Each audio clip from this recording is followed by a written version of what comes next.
میں بھی 5 ہی حصوں میں تقسیم کر رہا ہوں اس صورت کے اعتبار سے، لیکن ذرا الفاظ مختلف ہیں، عنوانات مختلف ہیں۔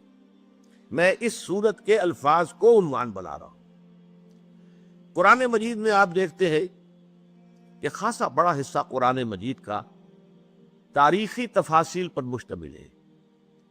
سابقہ انبیاء و رسل کے حالات، رسولوں کی قوموں پر آنے والے عذاب کی تفاصیل، یہ نوع انسانی کی تاریخ ہے۔ پھر یہ کہ ازل میں جو واقعات ہوئے، تخلیق آدم کا مسئلہ ہے، پھر جو فرشتوں کو حکم دیا گیا سجدے کا، ان کو آدم کو جنت میں رکھا گیا، یہ بھی تو ایک تاریخ کا حصہ ہے، انسانی تاریخ۔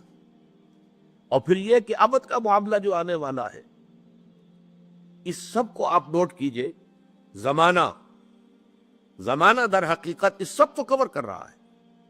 زمانہ کیا ہے، یہ میں ابھی اس کے بعد انشاءاللہ تفصیل سے عرض کروں گا کہ اس میں کیا مباحث ہیں، کیونکہ ماہیت زمان جو ہے یہ فلسفے کے مشکل ترین مسائل میں سے، لیکن یہ ہے کہ یہاں زمانہ جو ہے، یوں سمجھیے کہ ایک چادر کے مانند تنا ہوا ہے ازل سے ابد تک، اور یہ زمانہ چشمدید گواہ ہے کہ کیا ہو رہا ہے۔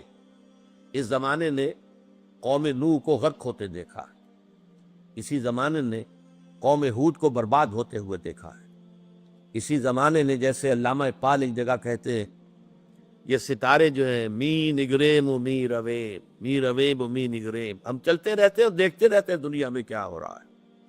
یہ زمانہ گویا کہ دیکھ رہا ہے۔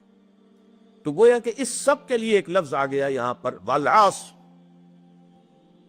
اب اس کے بعد قرآن مجید کے مضامین میں تجزیہ کریں گے، یا ایمان کے مباحث ہے، توحید ہے، معاد ہے، اس کے لیے دلائل ہے، استدلال ہے، پھر اس کے خلاف جو باتیں کہی جا رہی تھی ان کا رد ہے، ان کی نفی ہے، اس پر رد و قدح کی کیفیت ہے۔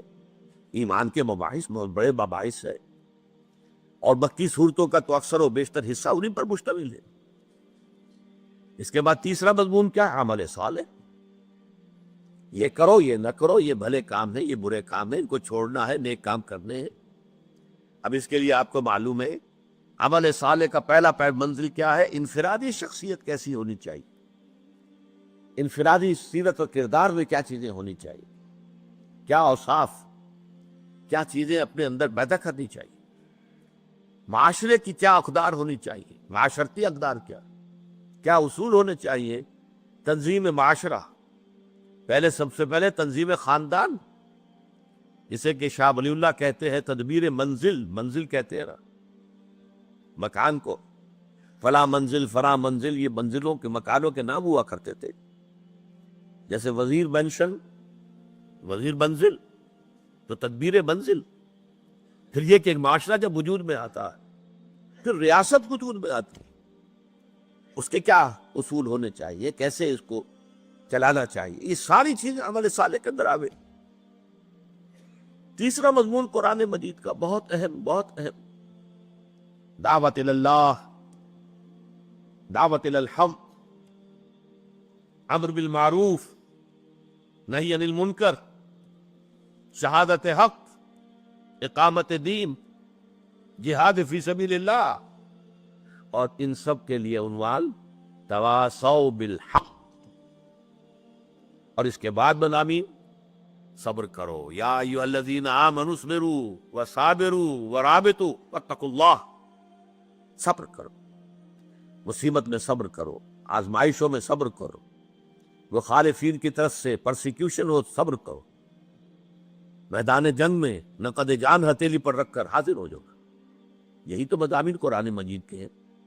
یہ 5 مضامین، ایک عصر کے حوالے سے تمام تاریخی مباحث، اس کے لیے عنوان والعصر، ایمانیات کے سارے مباحث الا الذین آمنوا، پھر تمام اعمال، اخلاق، انفرادی سے لے کر ایک تنظیم ملت اور تاسیس ریاست تک کے سارے معاملات عمل صالح ہو، پھر تمام نیکی کا پرچار، حق کی دعوت، حق کی اشاعت، اس کے لیے تواصی بالحق، اور پھر صبر، مصابرت، ڈٹے رہنا، جھیلنا، تکلیف برداشت کرنا، اس لیے کہ تواسب الحق کو آسانی سے پسند نہیں کیا جائے گا۔ الحق مرن، حق تو کڑوا ہوتا ہے۔ جب بھی آپ حق کی بات کریں گے پھر آزمائش آئے گی، پھر تکلیفیں آئیں گی، پھر مصیبتیں آئیں گی، اس لیے کہ دنیا میں حق کو پسند کرنے والے لوگ نہیں۔